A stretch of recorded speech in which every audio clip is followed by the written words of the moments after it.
చేపట్టారు రమణ. మనకు నీటి వనరులు ఉన్నాయి.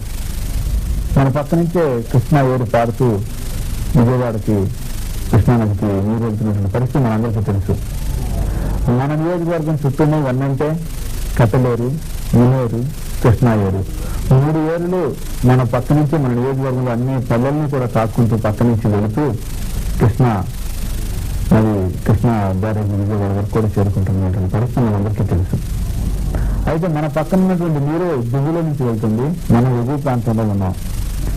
మనకు త్రాగడానికి నీరు లేదు. సాగు చేసుకోవడానికి వ్యవసాయ భూములకి ఆ నీరు మనకు రావట్లేదు.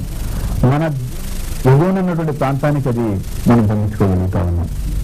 ఈ నీటి వనరులను మనం సద్వినియోగపెట్టుకుని సాగునీటి కోసం కానీ త్రాగునీటి కోసం కానీ ఉపయోగించుకున్నటువంటి పరిస్థితులు గతంలో మనం చేపట్టినటువంటి పథకాలు కానీ తీసుకున్నట్లయితే అతి స్వల్పం, చాలా తక్కువ అన్నది నేను మీ దృష్టి తీసుకుని వస్తా ఉన్నాను.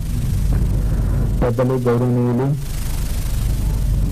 పూజ్యులు, మహనీయులు డాక్టర్ కేఎల్ రావు గారు ఆయన యూనియన్ మినిస్టర్గా ఉన్నప్పుడు, యూనియన్ పవర్ మినిస్టర్గా ఉన్నప్పుడు 1970 దశకంలో ఇస్తేపల్లి అనే ఎత్తిపోతల పథకాన్ని ప్రారంభించి ఆ పథక రూపకల్పన తర్వాత కన్నవెల్లి, చెవిటిపల్లి,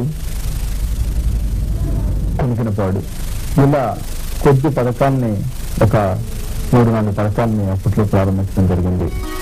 సాగునీటితో పాటు త్రాగునీటికి కూడా అధిక ప్రాధాన్యమిచ్చి త్రాగునీటి సమస్య అధికంగా ఉన్న ప్రాంతాలను గుర్తించి రామన్నపేట, చెవిటికల్లు, పల్లెగిరి వద్ద మంచినీటి పథకాలు 9 కోట్లతో ఏర్పాటు చేసి ఈ ప్రాంత ప్రజలను ఫ్లోరైడ్ బారి నుండి రక్షించారు.